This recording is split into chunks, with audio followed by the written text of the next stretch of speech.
Today we're talking home tech. I've got a handful of things I've been using and loving for the past few months. Big variety here. We've got projector, speakers, smart home stuff. Can't wait to get into it. First up is the Homey Pro Mini. This is an all-in-one smart home hub that's meant to combine all of your different devices on all of your different platforms, all into one place to manage and create different actions. I got so excited when I first saw this. It really seems like Home Assistant for dummies or Home Assistant without all of the tinkering. And my experience the past month or so using it, I think that comes pretty close. It has a huge list of supported platforms and devices, anything from Google Home, Alexa, Apple HomeKit. Also, you have the option to add on the Homey Bridge, which just gives it a little bit more functionality and versatility, adding things like Zigbee and Matter.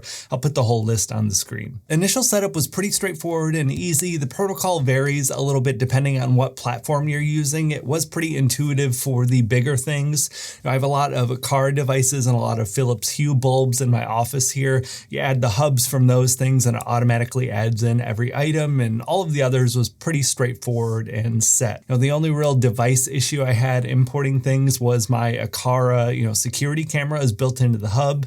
You can add in the hub, but you can't access this security camera through the Homey app. That was a little bit of a bummer, but not a huge deal. Overall compatibility is almost perfect and definitely far better than everything else I've tested. So you add in all of these different smart devices. You have an app on your phone to be able to control and manage everything. That is all very straightforward with the normal operations, turning lights on and off, picking the colors and all of that stuff. But where the Homey really shines compared to most other platforms is what they call flows. This feels very similar to Apple Shortcuts if you've ever messed around with that, but with all of your smart home devices. You have a ton of versatility for how you can enable all of these different devices to go off. If you have smart plugs or presence sensors, I have an air quality monitor that we're going to be talking about in a little bit here. I have that set up to trigger a smart plug for my air purifier. If it gets to a certain level, you can set up these different flows and movements if you're home or not home or based on whatever devices. It is really infinitely customizable. It's pretty wild, and this part is very easy to set up. I've been really happy with the system. I'm still kind of getting things tailored and set up how I like them over time the past few months. I've used a lot of different platforms, so everything has been very disjointed in my apartment for a very long time. This is doing a great job of uniting everything.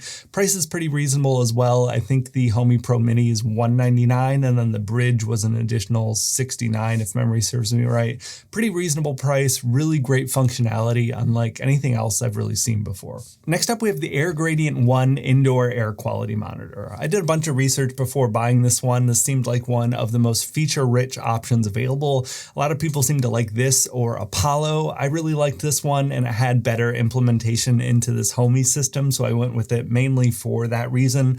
I've been extremely happy with it. I've been wanting to monitor the air quality in here for quite some time, mainly just because I'm in here all the time and work from home, but as I get more into 3D printing and now laser engraving and all of that stuff, I was very curious to see how that impacted the air quality, and luckily so far I haven't really had or noticed any issues with that when 3D printing. I usually only use, PETG and PLA and stuff like that anyway. But what I have noticed is the CO2 levels in my apartment are extremely high, and that was very concerning. I don't open my windows very often in here. I have really bad allergies, so does my cat and my wife, and we are in a loud city, so I usually keep it closed up a lot, and I think that's a problem. So seeing that, I've been opening my windows a lot more and putting some of my fans in. I would have never known about that if I wasn't monitoring for it though, so I'm really glad I took the plunge. I paid, I think it was $230 or $240 for this one. I think that price is pretty reasonable compared to most of the competition when I was shopping. You also have the option to build your own kit. I think it's around $140 on their site. I wanted to have it tested and confirmed and all that first. Really happy I went with it. I actually 3D printed a wall mount for it as well, because they recommend 5 to 8 feet up in the air. It covers just about everything though, the CO2 levels, like I mentioned, the humidity and temperature if you want to have that trigger different smart home devices, but it also covers, PM 2.5 and TVOCs and a lot of the bad stuff that can be in our air from cooking or all sorts of other problems. It's been really great, and it's kind of a set it and forget it thing, a very boring pickup and purchase, but it is already helping out a lot with my health and I'm really happy to have it. Next up on the list is TRMNL. This is an open source e-ink display dashboard for your home. TRMNL is also kind enough to sponsor this week's video as well, so a huge thanks to them, but I was so excited to get to check this thing out. So it's a 7.5 inch e-paper display with an 800 by 480 pixel screen. Not overly high resolution, but I haven't had any issues. E-paper is very forgiving on the lower resolution setups. It has an 1800 milliamp hour battery that's upgradable up to 2500 milliamp hours. The battery lasts 2 to 6 months. I've yet to charge mine. I don't even know if I charged it out of the box when I got it. That thing will last a very long time because in between refreshes with e-paper, it is essentially turned off even though it's displaying something. Super cool tech. I'm always a huge fan of e-ink and e-paper. Preparing for this, I realized how tough it is to kind of describe what it is or what it does because it's whatever you want it to be. Through TRMNL's online portal, you can add what they call plugins. These are different things that you want to display on the screen, whether it's YouTube channel analytics or one for cat facts, or you can host your own photos through Dropbox or whatever web URL you want. I have mine set up for weather and air quality. There's an endless list of options available on the site. It's been really fun to browse through. They have first-party options, but as I said, it's open source, so there are a ton of user-generated options as well. These are private plugins that they call recipes. You can use it as someone else set it up, or you can adjust it or modify the code yourself if you want to tinker around with it. All of these plugins and recipes are set up to be displayed with what they call playlists. You can add in all of the different plugins and choose what order, how long you want them to display. You can even combine multiple into a single screen. They call that mashups. It's all fully customizable through the interface. It's a really cool setup and truly unlike anything I've seen before. I've been using mine on the fridge. I 3D printed a magnet mount to be able to attach it there. It does come with a little kickstand or a little hook if you want to mount it onto the wall. I really want to get an extra one for my office and keep the one out for my fridge. I'm already planning out ideas for multiples. It's something that you can tinker with as much as you want or as little as you want. I think the interface is extremely user-friendly and there's a ton of things that are already created, so you don't need to worry about coding if you're not interested in that sort of like open source type of stuff. There's no subscription fees like other dashboard types of programs and apps. You don't have all of the extra unnecessary bloat that comes from using an iPad or an Android tablet in this sort of fashion. It's truly set up with a ton of freedom and flexibility. Price is super reasonable too. I think it's $139. They are coming out with the brand new TRMNL X that's available for pre-order right now. I haven't tested that one out, but it's a little bit of a larger display and higher resolution, so you might want to look into that if you want something a bit bigger. I've been really happy with mine. My wife even really likes it too, to be able to have the weather displayed on the fridge in the morning when we're getting ready. Just such a cool setup and program. I'm very excited to see where they go moving forward. Check the links in the description down below. Thanks again to TRMNL for sponsoring this week's video. Next up might be the largest item we've ever talked about on the channel. This is the AWOLVISION LTV 3500 Pro projector.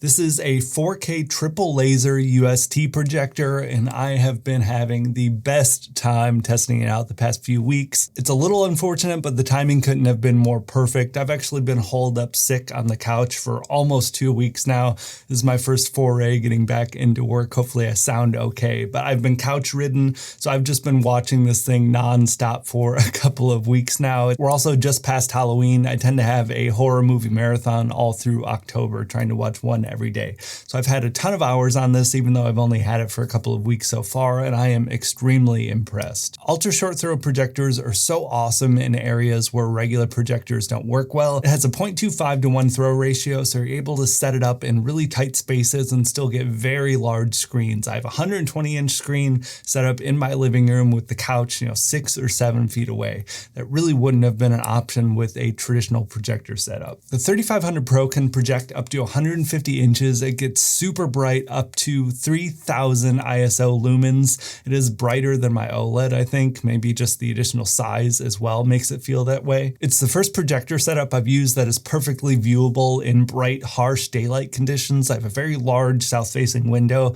in my living room, and I've been watching that through the afternoon. You lose out on some of the contrast in the brightest scenarios, but it is still perfectly watchable and honestly pretty comparable to light shining in on my OLED TV too. In a light controlled room though, when I close my blinds, it is so unbelievably bright, especially in HDR scenes. You get those really bright highlights that pop. They're practically blinding with half brightness. Color reproduction is also really great here. You have 107% of the BT 2020 color space. I think the triple laser setup, you get one for green, red, and blue. Just makes all of the colors really pop and not in a gross, vivid picture mode type of way.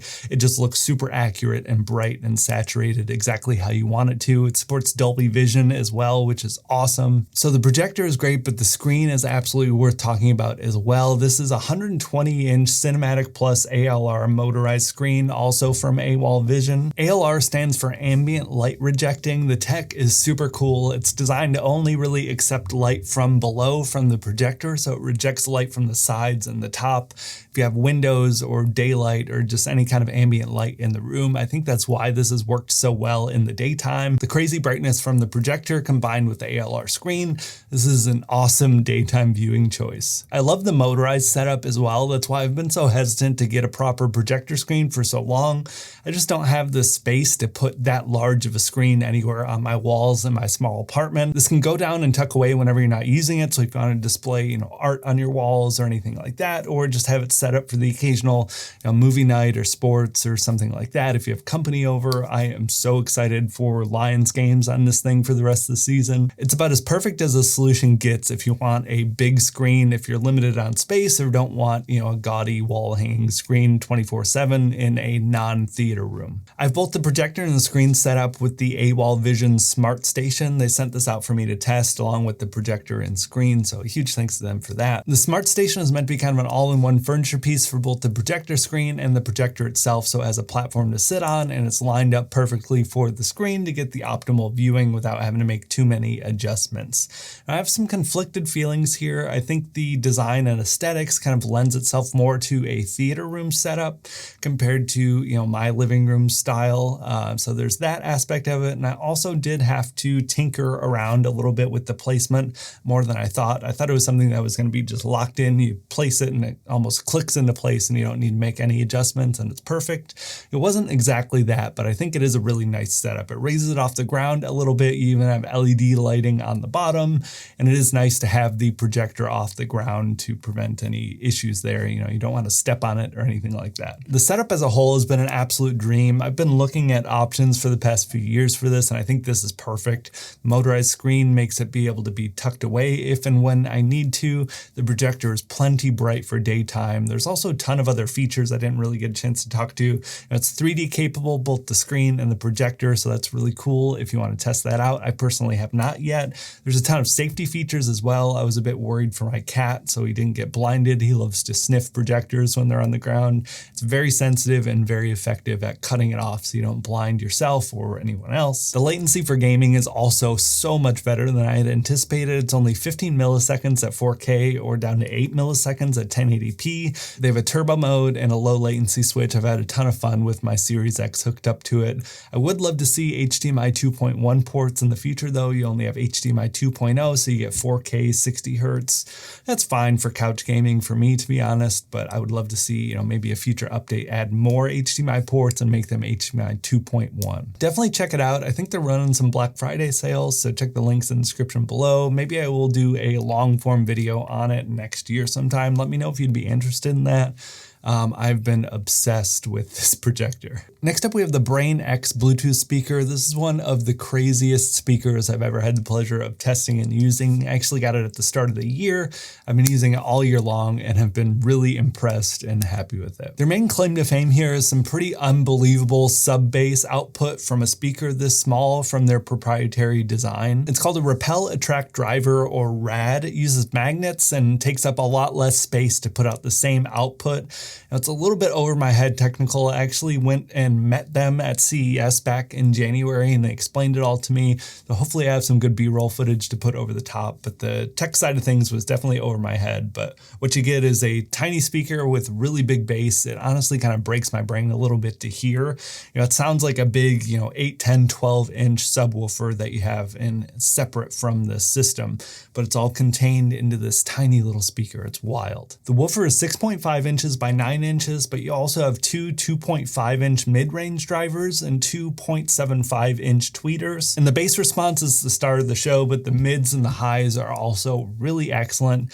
Ton of great clarity there. You have a bunch of custom EQ settings as well. It has 200 watts of output, which is crazy when you look at how small it is and the fact that it is battery powered. So they really nailed the sound, but there are a ton of other features here as well. It's fully waterproof, which is awesome. So you can take it out by the pool or take it by the lake. You can connect multiple Brane speakers together. If you want to have a 2 stereo type of setup, I would love to see that implemented in the future. I only have one, so I haven't been able to test that out. It can connect via Bluetooth or Wi-Fi. It supports Amazon Alexa, has up to a 12-hour battery life, which isn't, super high, but considering the output that this thing is, it's kind of to be expected. Really cool technology though, even if it is a little bit over my head. When I was talking to them back at CES, they said this sort of tech can be shrunk down or blown up really big. So I'm very curious and excited to see what they have coming in the future. Moving back into the living room, next up we have the Tablo TV 4th generation.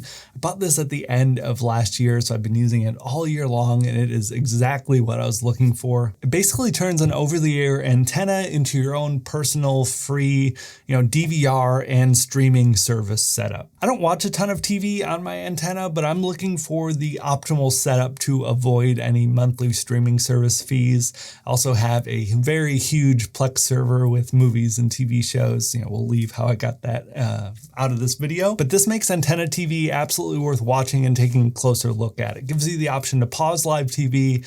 You can record whatever you want. I think you can hook up an external drive as well, but there's internal storage in the unit. That's what I use. You can set up and schedule recordings. I've been using this for Lions games all season, including last season too. It works perfectly. And it even has, aside from like the channel guide type of thing, it has its own custom, streaming service-esque landing pages for sports and movies and stuff like that. It's a really cool setup and definitely worth checking out if you're in an area that gets decent antenna reception. I'll put a link to the antenna I use, but I'm in a big city and get really good reception here. There's a couple of YouTube channels as well that I relied on really heavily when I was picking out my antenna, so I'll link to them too. It's fun to find these little tiny niches on YouTube. But aside from the initial cost for the device, there's no extra fees or monthly fees or anything like that. That would have been a deal breaker for me and against the whole spirit of antenna TVs. I also really like it is fully wireless.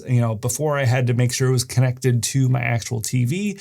Now I have the antenna and the Tablo set up in the most optimal position for signal, and it transmits via Wi-Fi to my phone, my computers, my TVs. Really excellent, and that has worked flawlessly. The only real downside I've ever experienced here, you have to connect to the Tablo servers to access all of the things. So if their servers go down, you either have to hook up your antenna directly to the TV or you can't watch anything. That's happened once in the one time I've tried to use it and it wasn't available. Apparently that has happened a few other times looking at the subreddit and things like that, but that is something to note. But otherwise, it is a really perfect setup. The price is super reasonable. I got a $50 antenna to pair with it, and I'm set for life, basically. But that is the last piece of home tech we're talking about today. I'd love to hear if you have any special things that you want to mention in the comments for everyone. Hopefully I sounded okay as well. Like I said, I've been sick for the past couple of weeks and I'm still kind of in rough shape, but I'm over it. I'm trying to just push forward and move on. I was really cold and put the sweatshirt on before recording, and now it's just all sweat under there after recording. So we'll see if I'm getting better or not. Thank you all so much for putting up with my brain fog, and hopefully my voice sounds okay. But thank you all so much for watching, and I'll talk to you in the next one.